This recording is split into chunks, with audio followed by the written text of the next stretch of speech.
আসসালামু আলাইকুম। আজকে আমি কাঁচা আমের খোসা সহ টক ঝাল মিষ্টি আচার বানাবো।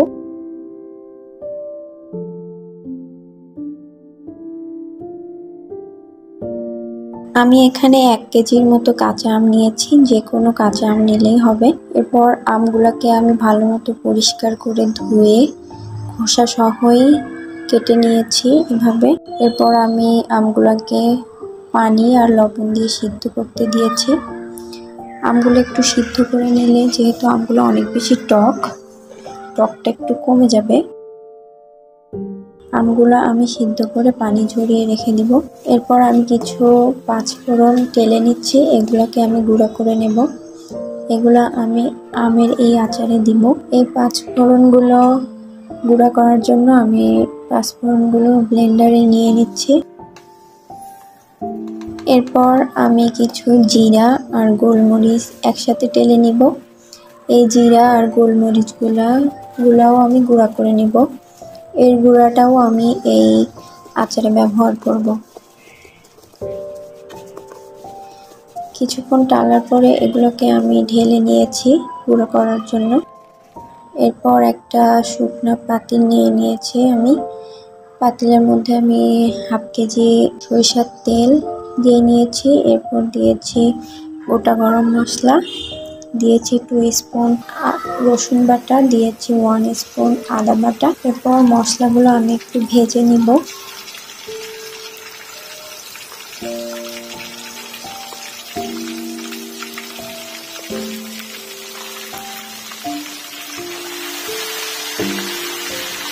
মশলাগুলো হালকা ভাজার পরে আমি এর মধ্যে দিয়ে দিব শুকনো মরিচের গুঁড়া 2 স্পুন। আমি যেহেতু ঝাল বেশি খাই, এজন্য আমি 2 স্পুন শুকনো মরিচের গুঁড়া দিয়ে নিয়েছি। এরপর আবার আমি মশলাগুলোকে একটু ভালো মতো ভেজে নিব। একটু অল্প টাইম এটাকে আমি ভেজে নিব। এরপর পানি ঝরিয়ে রাখা আমগুলোকে আমি এই মশলার মধ্যে দিয়ে দিব। দেওয়ার পরে খুবই আলতোভাবে আমি মশলাগুলা আমের সাথে মিশিয়ে নিব। আমি যেহেতু আমগুলো আস্ত রাখবো, এজন্য আলতোভাবেই মিশিয়ে নিব। যদি আমি জোরে নাড়াচাড়া করি তাহলে আমগুলো ভেঙে যাবে আর আচারগুলো দেখতেও সুন্দর থাকবে না। আমি এখানে মিষ্টি হিসাবে ব্যবহার করেছি মধু। এই মধুগুলো আমার বাসায় অনেক দিন যাবৎ পড়ে আছে। এই মধুগুলো অত বেশি ভালো না, এর সাথে চিনি মিক্স ছিল, এই জন্য এগুলো খাওয়া হয়নি। দেখতেই পাচ্ছ যে এর নিচে চিনিগুলো বসে গিয়েছে। তো আমি এখানে 1/2 কেজি মধু ব্যবহার করেছি।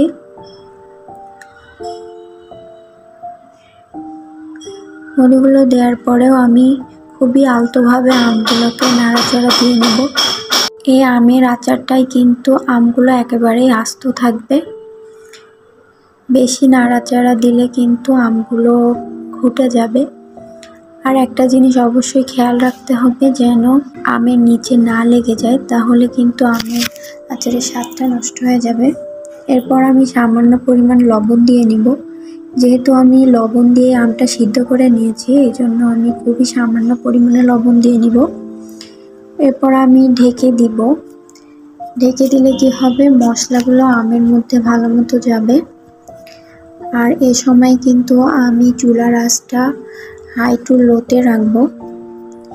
আর কিছুক্ষণ পর পর আমগুলোকে আমি উল্টিয়ে পাল্টিয়ে দিব। এখন আমি একটু টেস্ট করে দেখব যে সব কিছু ঠিক আছে কিনা।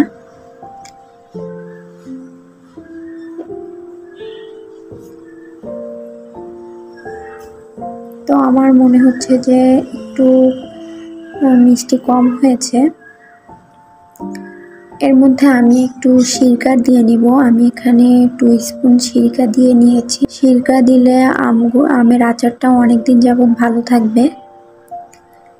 তো মিষ্টি কম হওয়ার জন্য আমি মধুর নিচে যে চিনির স্তরটা ছিল ওটাও দিয়ে নিয়েছি।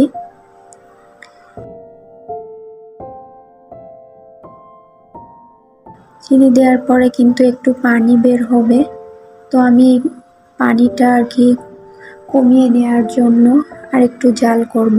আমার আচার কিন্তু অলমোস্ট রেডি হয়ে গিয়েছে, জাস্ট ঝোলটা একটু কমে আসলেই হয়ে আসবে। তো এই পর্যায়ে আমি একটু 1 স্পুন গরম মশলার গুঁড়া এতে দিয়ে নিব। আর অফ ক্যামেরায় আমি পাঁচফোড়ন আর জিরার গুঁড়াটা দিয়ে নিয়েছিলাম।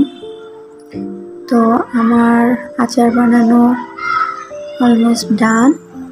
এই হচ্ছে আমার আচারের ফাইনাল লুক। তো আজকের ভিডিওটা এ পর্যন্ত। আল্লাহ হাফেজ।